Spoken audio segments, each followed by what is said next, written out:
الحمد للہ رب العالمین والصلاة والسلام علی خاتم النبیین اما بعد فاعوذ باللہ من الشیطان الرجیم بسم اللہ الرحمن الرحیم۔ یہ رسالہ امیر اہل سنت دامت برکاتہم العالیہ سے کیے گئے سوالات اور ان کے جوابات پر مشتمل ہے۔ امیر اہل سنت سے بچوں کے بارے میں سوالات۔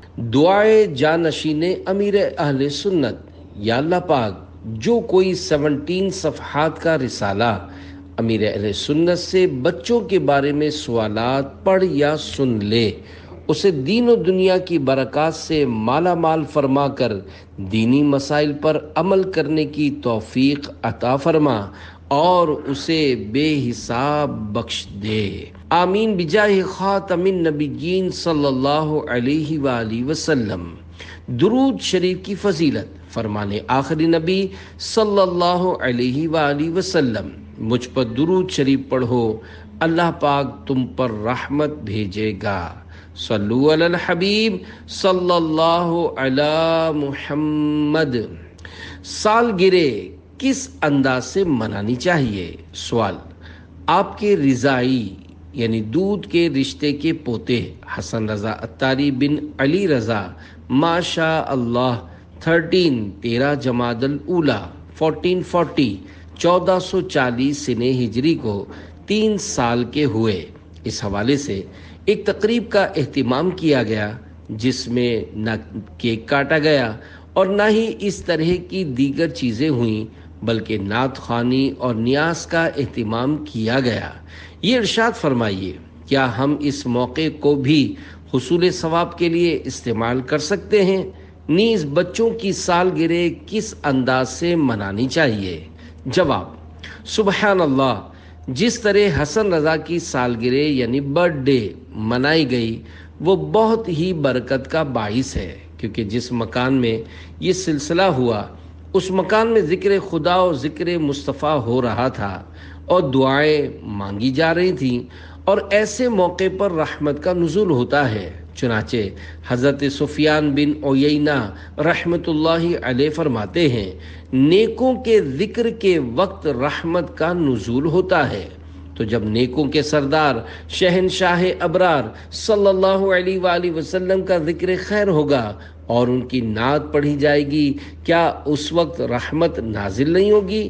پھر جب رحمت کا نزول ہوگا تو جو لوگ وہاں موجود ہوں گے کیا وہ اس رحمت کی برسات میں نہیں نہائیں گے؟ اور جب یہ سب لوگ اس رحمت کی برسات میں نہائیں گے تو جس کی سالگرہ منائی جا رہی ہے وہ مدنی پھول بھی وہاں موجود ہوگا، تو کیا رحمت کے چھینٹے اس پھول پر نہیں پڑیں گے؟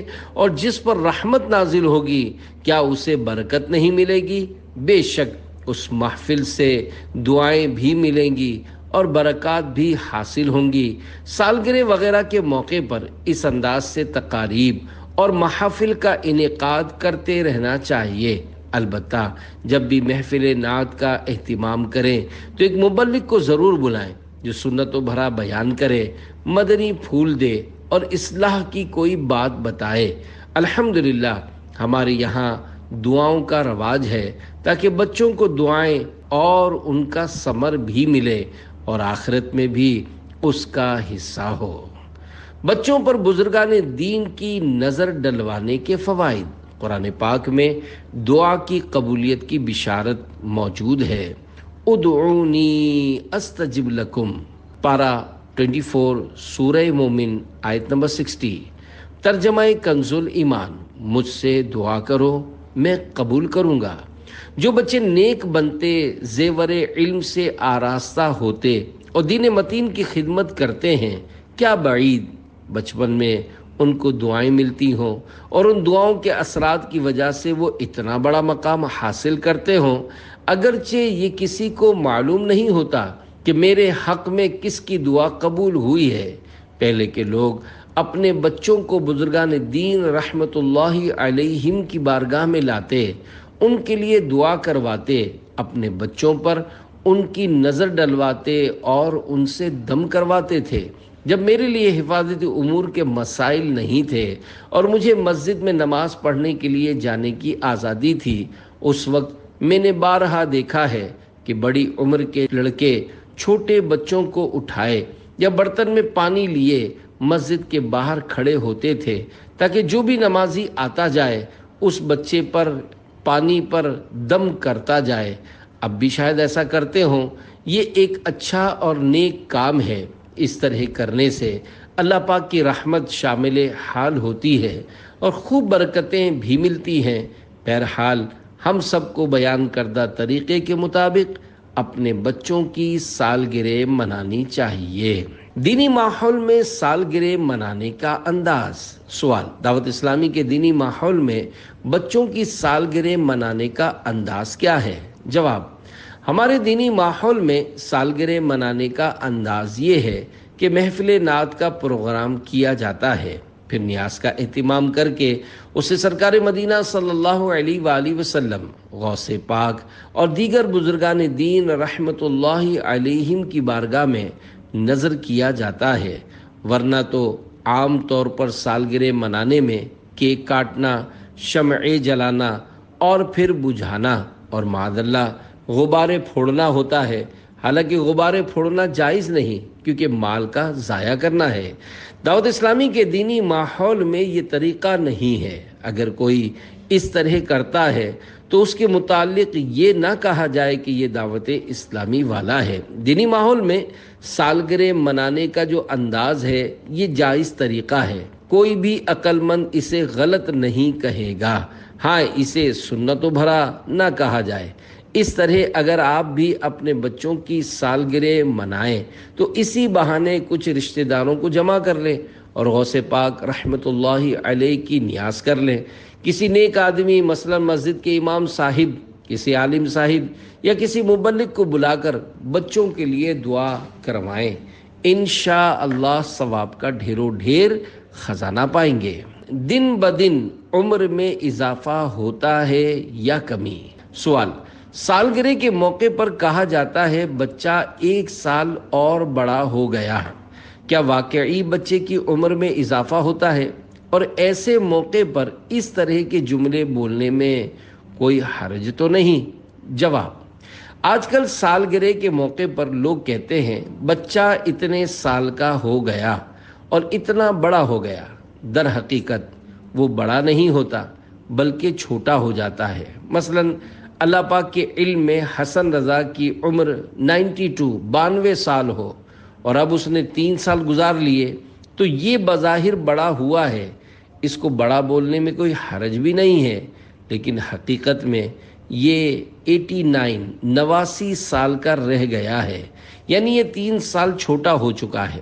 سالگرہ کے موقع پر اس انداز سے بھی عبرت حاصل کی جا سکتی ہے۔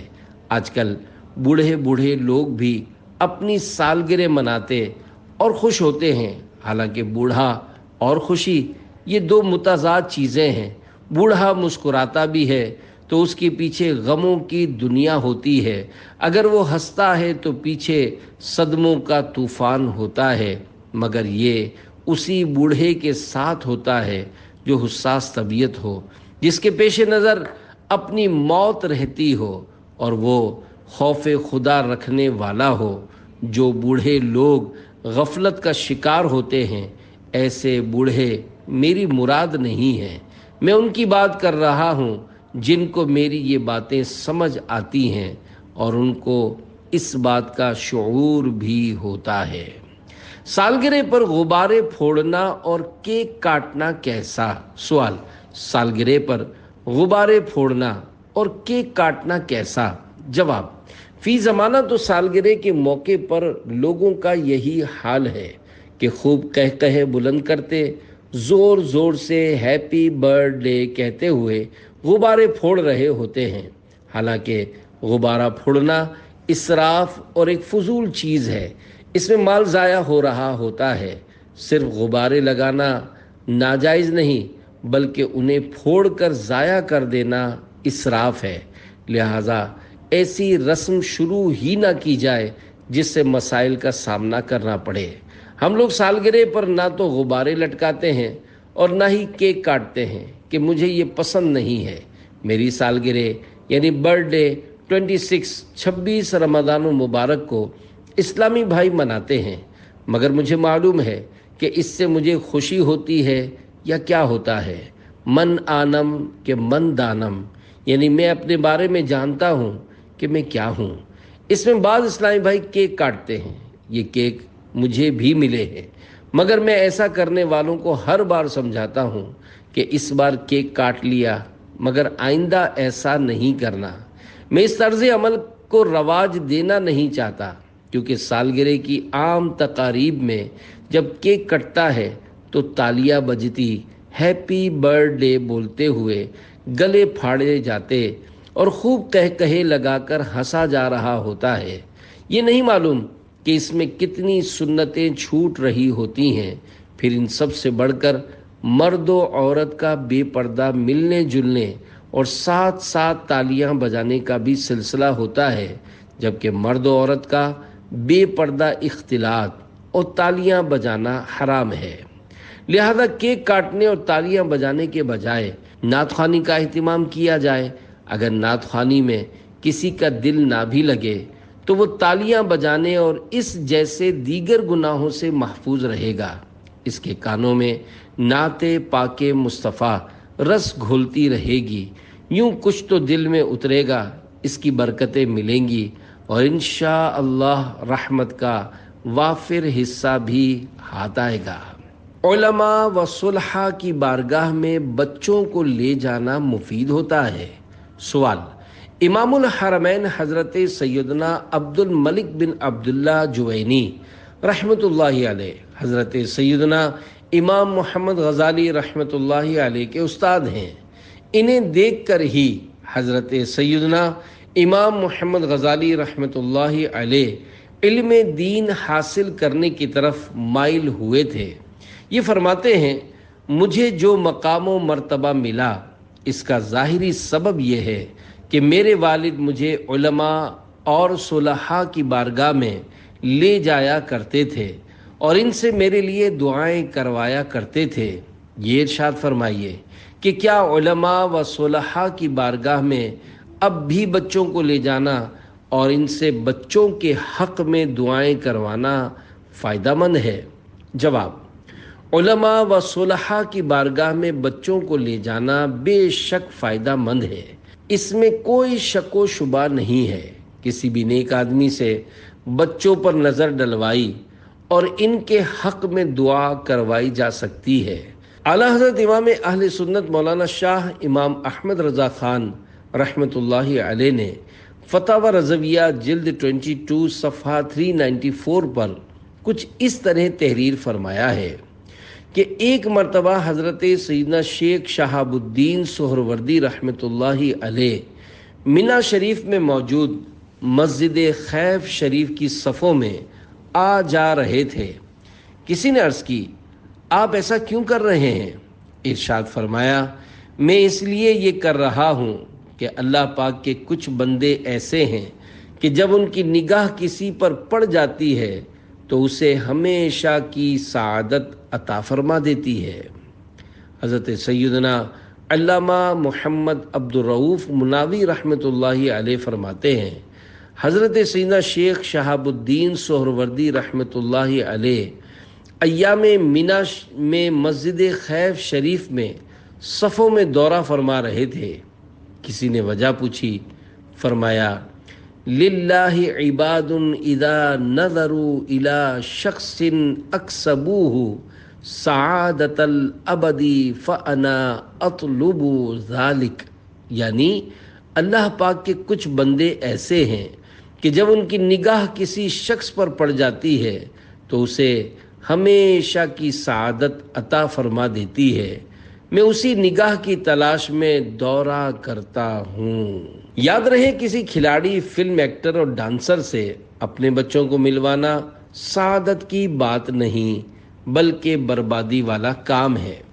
اگر کوئی شخص نیکیوں کے حوالے سے مشہور نہیں مگر وہ نمازی ہے، داڑھی والا ہے، امامہ شریف سجاتا یا ٹوپی پہنتا ہے، تو یوں دیکھ کر عام طور پر اندازہ ہو جاتا ہے تو اس طرح کا اگر کوئی نیک بندہ ہو تو اس کے پاس اپنے بچوں کو نظر ڈلوانے کے لیے لے جائیں، بھلے دم نہ بھی کروائیں، صرف اس کے سامنے بچوں کو کھڑا کر دیں یا اس کے ہاتھ میں دے دیں تو اس کی نیک نظر پڑ گئی اور اس نے بچوں کو اٹھا کر چوم لیا تو مدینہ مدینہ ہو جائے گا۔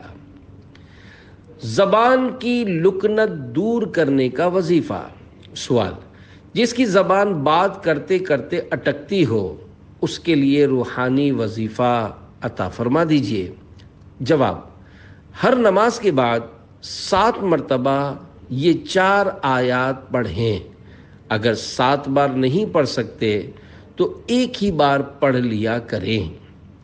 رب اشرح لی صدری ویسر لی امری واحلل عقدۃ من لسانی یفقہوا قولی۔ ترجمہ کنز الایمان: اے میرے رب، میرے لیے میرا سینہ کھول دے اور میرے لیے میرا کام آسان کر اور میری زبان کی گرہ کھول دے کہ وہ میری بات سمجھیں۔ پہلی آیت کے شروع میں لفظ قولا ہے۔ وظیفہ کرتے ہوئے اس لفظ کو نہیں پڑھنا۔ اگر پڑھا تو یہ حضرت سیدنا موسیٰ کلیم اللہ علیہ السلام کے قول کی حکایت ہو جائے گی کہ یہ ان کی دعا ہے۔ انہوں نے بچپن میں منہ میں انگارہ رکھا تھا جس کی وجہ سے زبان شریف میں گرہ پیدا ہوئی، تو اللہ پاک نے انہیں یہ دعا تعلیم فرمائی۔ اگر بچہ ہکلاتا ہو اور وہ خود یہ آیات نہ پڑھ سکتا ہو تو ماں باپ یا کوئی بھی جو صحیح قرآن پاک پڑھ سکتا ہو وہ پڑھ کر اس پر دم کر دیا کرے۔ اللہ کریم اس کی زبان کی گرہ کھول دے گا۔ اغوا سے حفاظت کی احتیاطی تدابیر اور اوراد و وظائف۔ سوال: آج کل بچے بہت زیادہ اغوا ہو رہے ہیں، لہذا اس حوالے سے احتیاطی تدابیر اور اوراد و وظائف بتا دیجیے۔ جواب: جی ہاں، آج کل بچوں کے اغوا ہونے کا سلسلہ جاری ہے۔ اللہ پاک کرم فرمائے، پتہ نہیں بچوں کو کیوں اغوا کیا جا رہا ہے۔ مجھے صوتی پیغام آڈیو میسج کے ذریعے ایک اسلامی بھائی نے بتایا کہ حال ہی میں زمزم نگر حیدرآباد میں ایک 6 سالہ بچی کو اغوا کیا گیا اور پھر دوسرے دن اس کی لاش بوری میں بند ٹکڑوں کی صورت میں کچرا کنڈی کے ڈھیر سے ملی۔ بیچاری 6 سالہ بچی کو اس طرح بے دردی کے ساتھ شہید کر کے کچرا کنڈی پر ڈال دینا سمجھ سے باہر ہے۔ عموماً دشمنی اور خاندانی مسائل کی بنا پر لوگ اس طرح کی وارداتیں کرتے ہیں۔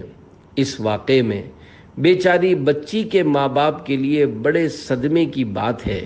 اللہ پاک انہیں صبر عطا فرمائے۔ اسی طرح تاوان کی رقمیں وصول کرنے کے لیے جب کسی کے بچے کو اٹھایا جاتا ہوگا تو اس کے پورے خاندان، کنبے اور قبیلے کی نیند اڑ جاتی ہوگی۔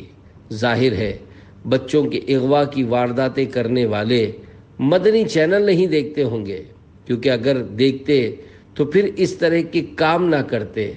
بچے اغوا کر کے لوگوں کو پریشان کرنے والوں کو اللہ پاک ہدایت نصیب فرمائے، اور کاش انہیں یہ سوچنے کی توفیق مل جائے کہ بچے اغوا کرنا گناہ کا کام ہے اور انہیں ان قریب مرنا ہے۔ بچوں کو تنہا نہ چھوڑا جائے۔ بچوں کی حفاظت کے لیے ایک احتیاطی تدبیر یہ ہے کہ بچوں کو تنہا نہ چھوڑا جائے اور آنے جانے میں ان کے ساتھ کوئی نہ کوئی بڑا ضرور موجود ہو، کیونکہ تنہا ہونے کی صورت میں یقیناً ان کے اغوا ہونے کا خطرہ بڑھ جائے گا اور کسی بڑے کا ساتھ ہونے کی صورت میں کم ہو جائے گا۔ نیز بچوں کو یہ تربیت بھی دی جائے کہ انہیں جب کوئی پکڑنا چاہے تو وہ رونا دھونا اور چیخو پکار شروع کر دیں، تاکہ اغوا کرنے والے اس خوف سے گھبرا کر بھاگ جائیں کہ لوگ اکٹھے ہو کر انہیں کہیں پکڑ نہ لیں۔ بچوں کا یہ ذہن بھی بنایا جائے کہ کوئی کتنا ہی لالچ دے، ٹافیاں اور کھلونے دکھائے، مگر وہ اس کے ساتھ نہ جائیں۔ ہمیں گھر میں شروع سے ہی یہ تعلیم و تربیت دی گئی کہ کوئی پیسہ یا کوئی اور چیز دے، بلکہ میری والدہ تو یہاں تک کہتی تھیں کہ اگر کوئی سونے کا ڈھیر بھی تمہارے سامنے کر دے تب بھی اس کے پاس نہیں جانا۔ بچوں کی حفاظت کا وظیفہ۔ بچوں کی حفاظت کا وظیفہ یہ ہے کہ اول و آخر ایک بار درود شریف اور 11 بار یا حافظو یا حفیظو پڑھ کر اگر بچوں پر دم کر دیا جائے تو حفاظت کا حصار مل جائے گا اور انشاءاللہ کوئی انہیں اغوا نہیں کر پائے گا۔ الحمدللہ مجلس روحانی علاج کے تحت ملک و بیرون ملک سینکڑوں بلکہ ہزاروں بستے قائم ہیں اور عالمی مدنی مرکز فیضان مدینہ کراچی میں بھی بستہ قائم ہے، لہذا تعویذات عطاریہ کے بستوں سے حفاظت کا تعویذ حاصل کر کے بچوں کو پہنا دیا جائے تاکہ اگر کوئی انہیں اغوا کرنا چاہے تو اس وقت انہیں چیخ و پکار یاد آ جائے اور وہ چیخنا پکارنا شروع کر دیں، یا اللہ پاک ان کی مدد کے لیے کسی کو بھیج دے اور اغوا کرنے والے اسے دیکھ کر بھاگ جائیں، یا اغوا کرنے کے لیے جب وہ بچوں کی طرف ہاتھ بڑھائیں تو ان پر خوف طاری ہو جائے اور وہ الٹے پاؤں بھاگ کھڑے ہوں، تو تعویذ کی برکت سے اللہ پاک کی طرف سے اس طرح کے اسباب پیدا ہو سکتے ہیں اور یوں تعویذ کے ذریعے بچوں کی حفاظت کی صورت بن سکتی ہے۔ بڑوں کی حفاظت کا وظیفہ۔ بڑوں کے لیے حفاظت کا وظیفہ یہ ہے کہ جب وہ وضو کریں تو ہر عضو دھوتے وقت ایک بار یا قادر پڑھ لیا کریں۔ مثلا جب وضو شروع کریں تو سیدھا اور الٹا ہاتھ دھوتے وقت ایک بار یا قادر پڑھ لیں۔ اس طرح جب ایک بار کلی کر لیں تو دوسری بار کلی کرنے سے پہلے ایک بار یا قادر پڑھ لیں۔ پھر جب ایک بار ناک میں پانی چڑھا لیں تو اب رک جائیں اور ایک بار یا قادر پڑھ کر مزید 2 بار ناک میں پانی چڑھا لیں۔ اسی طرح ہر عضو دھوتے وقت اور سر کا مسح کرتے وقت ایک بار یا قادر پڑھ لیں۔ اس کے ساتھ ساتھ دعائیں بھی پڑھی جا سکتی ہیں، مگر دعاؤں کی جگہ درود شریف پڑھنا افضل ہے، لہذا درود شریف پڑھ لیا جائے۔ اگر لوگ اس طرح احتیاطیں برتیں گے اور اوراد و وظائف پڑھیں گے تو انشاءاللہ بہتریاں آئیں گی۔ بیسن پر وضو کرتے ہوئے یا قادر پڑھنا کیسا؟ سوال: کیا واش روم میں بیسن پر وضو کرتے ہوئے بھی یا قادر پڑھ سکتے ہیں؟ جواب: آج کل پیسے والے لوگوں کے گھروں میں آسائشوں کا پورا انتظام ہوتا ہے اور زبردست ڈیکوریشن ہوتی ہے۔ اسی طرح متوسط یعنی درمیانے طبقے کے لوگوں اور جو صرف نام کے غریب ہوتے ہیں ان کے گھروں میں بھی ڈیکوریشن اور سجاوٹیں ہوتی ہیں، مگر وضو خانہ نہیں ہوتا۔ دعوت اسلامی کے دینی ماحول سے وابستہ لوگوں میں سے بھی کسی کے گھر وضو خانے کا اہتمام ہوتا ہے، حالانکہ گھروں میں وضو خانہ بنانے کی بارہا ترغیب دلائی گئی ہے اور رہنمائی کے لیے مکتبۃ المدینہ کے شائع کردہ وضو کا طریقہ نامی رسالے میں وضو خانے کا نقشہ بھی چھاپا گیا ہے۔ عام طور پر گھروں میں بیسن پر وضو کیا جاتا ہے اور بیسن واش روم کے ساتھ بنا ہوتا ہے۔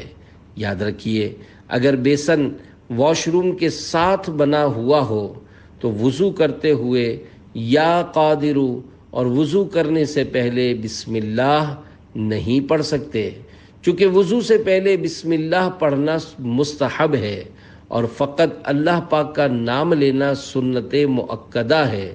اس لیے واش روم میں لگے ہوئے بیسن پر وضو کرنے کے باعث اگر اسے چھوڑنے کی عادت بنائیں گے تو گناہ گار ہو جائیں گے، لہذا ایسی صورت میں بسم اللہ پڑھنے کے لیے واش روم سے باہر نکلنا ضروری ہو جائے گا۔ WC اور بیسن دونوں کو الگ الگ کیجیے۔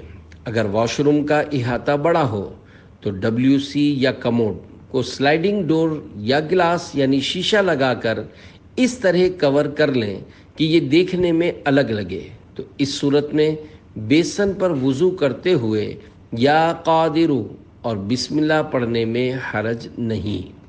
یاد رہے، خالی پلاسٹک کا پردہ لگا کر WC یا کموڈ کو کور کرنے سے کام نہیں چلے گا، بلکہ اس کے لیے کسی سالڈ چیز مثلا لکڑی، سیمنٹ، ایلومینیم یا ہارڈ بورڈ کی دیواریں لگا کر کور کرنا ضروری ہے۔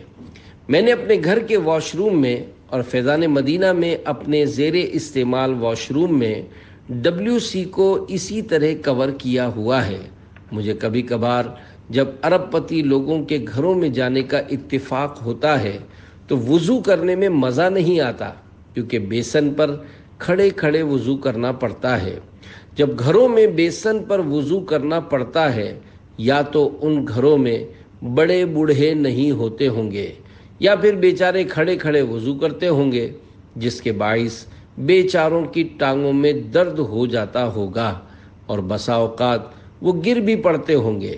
خیال رہے کہ جب بوڑھا آدمی گرتا ہے تو اگر اس کی کسی نازک جگہ پر چوٹ آ جائے یا پھر ہڈیاں ٹوٹ جائیں تو وہ اٹھ نہیں سکتا، بلکہ اسے کندھے پر اٹھا کر لے جانا پڑتا ہے، اور پھر بیچارے کو تکلیفیں اٹھا کر زندگی کے 2 سال پورے کرنے پڑتے ہیں، کیونکہ کمزور ہونے کے باعث ہڈیاں آسانی سے جڑتی نہیں ہیں۔ آج کل گھروں میں لوگ طرح طرح کی آسائشیں، سوئمنگ پول اور حوض بناتے ہیں، مگر وضو خانہ بنانے کے لیے ان کے پاس 2 گز جگہ نہیں ہوتی۔ اپنے گھروں میں ایسی جگہ کہ جہاں وضو کرنے میں سستی نہ ہو، مسجد کے وضو خانے کی طرح ایک وضو خانہ بنائیے اور اس میں 1 یا 2 نل لگائیے۔ انشاءاللہ وضو کرنے میں بہت سہولت ہو جائے گی۔ اگر اس نیت سے اپنے گھر میں وضو خانہ بنائیں گے کہ اللہ پاک کا نام لے سکیں، درود پاک پڑھ سکیں اور یا قادرو پڑھ سکیں، تو یہ وضو خانہ بنانا بھی عبادت بن جائے گا۔ وضو خانہ کس طرح بنایا جائے، اس کے لیے دعوت اسلامی کے مکتبۃ المدینہ سے وضو کا طریقہ نامی رسالہ حاصل کر کے اس کا مطالعہ کیجیے۔ اس رسالے میں وضو خانہ بنانے کے مدنی پھول اور تصویر بھی دی گئی ہے کہ کس طرح وضو خانہ بنانا ہے۔ کارٹون والی چپل پہننا کیسا؟ سوال: آج کل بچے کارٹون والی چپل اور کارٹون والے کھلونے لینے کی ضد کرتے ہیں، جبکہ ہم نے بڑوں سے سنا ہے کہ کارٹون والی کوئی چیز گھر میں نہیں رکھنی چاہیے۔ اس بارے میں شرعی رہنمائی فرما دیجیے۔ جواب: جو کارٹون کسی ذی روح یعنی جاندار، مثلا کسی ایسے زندہ انسان یا جانور کی حکایت کرے جو پایا جاتا ہو، تو ایسا کارٹون بنانا ناجائز اور ممنوع ہے، کیونکہ وہ تصویر کے حکم میں ہے۔ رہا تصویر والے جوتوں کا معاملہ، تو جوتے میں جیسی بھی تصویر ہو، بھلے کسی انسان کی صحیح تصویر بھی ہو، تب بھی اگر بچہ وہ جوتا پہنتا ہے تو کوئی ممانعت نہیں ہے، کیونکہ جوتا توہین کی جگہ ہے۔ اس پر موجود تصویر نہ رحمت کے فرشتوں کے لیے رکاوٹ ہے اور نہ ہی نماز میں اس سے کوئی مسئلہ ہوگا۔ البتہ جوتے پر جاندار کی تصویر بنانے والا گناہگار ہے۔ جائز کھلونوں سے کھیلا جا سکتا ہے، لیکن انہیں توہین کی جگہ پر رکھا جائے۔ بعض لوگ کھلونوں کے لیے گھر میں شوکیس یا خانے بنواتے ہیں اور ان میں ایسی تصاویر والے کھلونے رکھتے ہیں جو جاندار کی حکایت کر رہے ہوتے ہیں۔ اس پر وعید ہے اور ان کی وجہ سے رحمت کے فرشتے گھر میں داخل نہیں ہوتے۔ البتہ ایسے کھلونے اگر ادھر ادھر پڑے ہوں اور ٹھوکروں میں آ رہے ہوں تو پھر ممانعت نہیں ہے۔ بچوں کے ساتھ نرمی کیجیے۔ سوال: کیا کھیلنے کودنے والے چھوٹے بچوں کو والدین کی خدمت کرنی چاہیے؟ جواب: چھوٹے بچوں کو بھی والدین کی خدمت کرنی چاہیے۔ ابھی سے خدمت کریں گے تو بڑے ہو کر بھی کریں گے، نیز اس سے ماں باپ کی دعائیں ملیں گی اور وہ خوش بھی ہوں گے۔ البتہ ماں باپ کو چاہیے کہ بچے کی طاقت اور ہمت کے مطابق خدمت لیں، اتنی خدمت نہ لیں کہ بچے پر بوجھ پڑ جائے اور وہ تھک جائے۔ جب بچہ خدمت کرے تو والدین کو چاہیے کہ اس کی دل جوئی اور حوصلہ افزائی کریں۔ دل جوئی ثواب کا کام ہے اور حوصلہ افزائی بچے کی پگار ہے۔ دل جوئی کا دنیاوی فائدہ یہ ہوتا ہے کہ بچہ زیادہ کام کرتا ہے اور خوش دلی کے ساتھ کرتا ہے۔ جب تک بچے کی حوصلہ افزائی نہیں ہوگی وہ ترقی نہیں کرے گا۔ اگر بچے کو ٹوکتے رہیں گے اور تنقید کرتے رہیں گے تو وہ دل توڑ کر بیٹھ جائے گا۔ بچہ کبھی بہت اچھا کام کر لے تو اسے انعام بھی دینا چاہیے اور دعائیں بھی دینی چاہیے۔ ایسا نہ ہو کہ ہر وقت بچے کو کوستے اور پیٹتے رہیں، کیونکہ اگر قبولیت کی گھڑی ہوئی اور اس کو بد دعا لگ گئی تو رونا بھی آپ کو پڑے گا۔ جو والدین ہر وقت اپنے بچوں کو ڈانٹتے رہتے ہیں ان میں علم اور تربیت کی کمی ہوتی ہے۔ ماں بچوں کے ابو کا ذہن بنائے گی کہ تم نے اس کو سر پر چڑھا کر رکھا ہے، تم اس کو کچھ بولتے نہیں ہو، اسے مارتے نہیں ہو، اس کی پٹائی کرو۔ باپ کا روب ہوتا ہے، سختی کرو۔ اگر باپ ان باتوں میں آ جائے تو اولاد آگے چل کر ایسی باغی ہوتی ہے کہ بڑی ہو کر ماں باپ کو اولڈ ہاؤس کا راستہ دکھاتی ہے۔ ماں باپ کی اپنی بھلائی اسی میں ہے کہ نرمی کریں اور پیار کریں۔ ٹھیک ہے کہ ضرورتاً شریعت کی حد میں رہ کر سختی بھی کی جا سکتی ہے، لیکن بات بات پر ڈانٹ ڈپٹ اور ٹوک ٹاک ٹھیک نہیں ہوتی بلکہ نقصان دہ ہوتی ہے۔ بچے ضد کیوں کرتے ہیں؟ سوال: چھوٹے بچے بہت ضدی ہوتے ہیں، ان کی ایسی تربیت کس طرح کی جائے کہ یہ ضدی نہ بنے، اور جب یہ ضد کر رہے ہوں اس وقت ایسا کیا کیا جائے کہ یہ ضد سے باز آ جائے؟ نیز بچوں کی تربیت کے حوالے سے رہنمائی فرما دیجیے۔ جواب: اگر یہ ضد نہیں کریں گے تو انہیں بچہ کون بولے گا؟ بچے کچھ نہ کچھ ضد تو کرتے ہی ہیں، ان سے بڑوں کو سیکھنا چاہیے۔ گویا وہ ضد کر کے اپنے بارے میں بتا رہے ہوتے ہیں کہ میں بچہ ہوں، لیکن آپ بچے نہیں ہیں، لہذا آپ ضد نہ کیا کریں۔ یعنی ضد کرنا بچوں کا کام ہے، بڑوں کا کام نہیں ہے۔ بچوں کے مستقل طور پر ضدی بن جانے کی وجہ یہ ہوتی ہے کہ والدین شروع سے ہی ان کی ہر ضد پوری کرتے آ رہے ہوتے ہیں، تو بچے بڑے ہو کر بھی اسی عادت میں مبتلا رہتے ہیں۔ شروع میں بچہ بہت پیارا لگتا ہے، جو مانگتا ہے اس سے بڑھ کر دلا دیا جاتا ہے، لیکن کچھ بڑا ہونے کے بعد اس کی ہر مانگ پوری نہیں کی جاتی۔ اس طرح بچے کے ذہن میں یہ بات بیٹھ جاتی ہے کہ پہلے جو مانگتا تھا مل جاتا تھا، لیکن اب میرے مطالبات پورے نہیں کیے جاتے۔ یوں وہ ضد شروع کر دیتا ہے۔ بعض اوقات واقعی خواہ مخواہ کی ضد کر رہا ہوتا ہے، لیکن اس کا ہرگز یہ حل نہیں ہے کہ بچے کو مار پیٹ شروع کر دی جائے، بلکہ اس کا علاج یہ ہے کہ بچے کی ضد پوری کرنا چھوڑ دیں۔ آہستہ آہستہ اس کی عادت نکل جائے گی۔ اس میں یہ بھی نہ ہو کہ ایک دم سے بچے کو سب کچھ دلانا چھوڑ دیں، بلکہ کبھی کبھی ضد پوری بھی کر دیا کریں، ورنہ بچہ باغی اور والدین سے بدظن ہو جائے گا۔ اس کے ذہن میں غیر محسوس طور پر یہ بات جم جائے گی کہ میرے ماں باپ مجھ پر ظلم کرتے ہیں۔ ایسے ہی بچے ہوتے ہیں جو بڑے ہو کر کہتے سنائی دیتے ہیں کہ ہمیں ہمارے والدین کا پیار نہیں ملا۔ بہتری اسی میں ہے کہ حکمت عملی سے اپنے بچوں کی ضد کی عادت ختم کریں۔ یاد رکھیے، یہ عادت ایک دم ختم نہیں ہو سکتی۔ بعض والدین اپنی اولاد کے ساتھ انتہائی نامناسب رویہ اختیار کرتے ہیں، ان کو بات بات پر جھاڑتے ہیں، بلکہ مار دھاڑ بھی کرتے ہیں۔ ان کی کوئی ضد پوری نہیں کرتے، ان کا مان نہیں رکھتے، خرچہ کرتے ہیں لیکن بچے کے کہنے پر نہیں کرتے، اپنے طور پر جو سمجھ آتا ہے کرتے رہتے ہیں۔ اس طرح بچے اپنے والدین سے باغی ہو جاتے ہیں اور پھر بیچارے نافرمانی پر اتر کر اپنی آخرت خراب کر بیٹھتے ہیں۔ بچوں کی ضد دور کرنے کا روحانی علاج۔ بچہ اگر ضد کرتا ہو اور والدین میں سے کوئی صحیح قرآن پاک پڑھنا جانتا ہو تو روزانہ ایک بار یا تین بار سورہ فلق اور سورہ ناس اول آخر ایک بار یا 3 بار درود شریف پڑھ کر بچے پر دم کریں، انشاءاللہ بہتری آئے گی۔ ہاؤ اور بھاؤ کون ہے؟ سوال۔ بڑے بعض دفعہ بچوں کو ڈرانے کے لیے کہتے ہیں کہ بھاؤ آ جائے گا یا بھاؤ آ جائے گا یا بھاؤ سے لے جائے گا۔ یہ ہاؤ اور بھاؤ کون ہیں جو نظر بھی نہیں آتے اور بچے ان سے ڈرتے بھی ہیں؟ جواب، یہ ہاؤ اور بھاؤ فرضی نام ہے، ان کا کوئی وجود نہیں ہے۔ بچوں کو اس طرح بولنا کہ بھاؤ آ جائے گا، تجھے لے جائے گا یا تجھے فقیر لے جائے گا، وہ دیکھو بھاؤ بعض صورتوں میں جھوٹ بھی ہوتا ہے اور ماں باپ کے نامہ اعمال میں گناہ لکھا جاتا ہے۔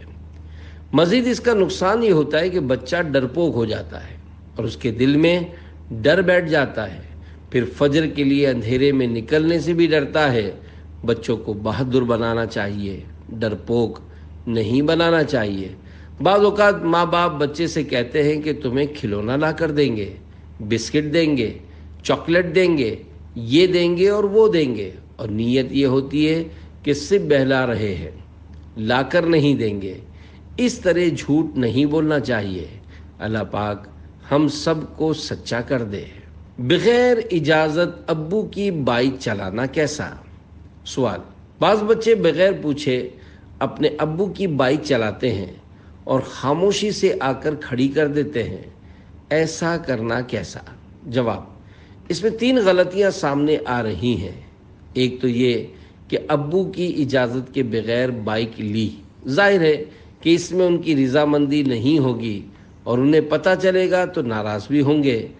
دوسری غلطی یہ کہ بغیر لائسنس گاڑی چلائی، جبکہ تیسری غلطی یہ کی کہ چھوٹی عمر میں گاڑی چلائی، کیونکہ 18 سال سے کم عمر بچوں کو گاڑی چلانا منع ہے۔ ایکسیڈنٹ کا زیادہ خطرہ ہوتا ہے اور 18 سال سے کم عمر بچوں کا لائسنس بھی نہیں بنتا۔ بغیر اجازت اور وہ بھی چھوٹی عمر میں گاڑی نہیں چلانی چاہیے، کیونکہ اس میں جان کا خطرہ بھی ہے اور گاڑی ٹوٹ پھوٹ کا شکار ہو سکتی ہے، جس میں ابو کا نقصان ہے۔ اگر کسی کو ٹکر مار دی یا کسی کا نقصان کر دیا تو پھر کیس ہو جائے گا، اور کراچی میں تو بچوں کی بھی جیل ہے۔ ایسا کرنے پر بچہ چھوٹ کر نہیں جا سکے گا اور اسے جیل میں ڈال دیا جائے گا، پھر امی ابو اور خاندان والے الگ پریشان ہوں گے، رونے دھونے کا بھی کوئی فائدہ نہیں ہوگا اور جیل سے جانے نہیں دیا جائے گا۔ ان سب چیزوں میں نہ جانے کتنا پیسہ بھی خرچ ہو جائے گا، اس لیے خوب احتیاط کرنی ہے اور ملک و شریعت کا قانون بھی نہیں چھوڑنا۔ بچوں کو بھی دوسروں کو سلام کرنا چاہیے۔ سوال۔ بعض بچے سلام کرنے میں شرماتے ہیں، ہمیں کس کس کو سلام کرنا چاہیے؟ جواب، بچوں کو بھی سلام کرنا چاہیے تاکہ عادت پڑے۔ جو بھی بڑے ہیں جیسے امی ابو باجی بھائی چاچو انکل آنٹی اور پڑوس میں رہنے والے، بلکہ جو بھی مسلمان ہیں، انہیں آمنا سامنا ہونے پر یا موقع ملنے پر سلام کرنا چاہیے۔ کوئی گھر آئے تو سلام کریں، کسی کے گھر جائیں تو سلام کریں۔ ابھی سے عادت ڈالیں گے تو انشاءاللہ الکریم آگے چل کر یہ عادت کام آئے گی۔ فرمانے امیر اہل سنت دامت برکاتہم العالیہ، بچوں، بوڑھوں اور مریضوں کو پیار دیجیے۔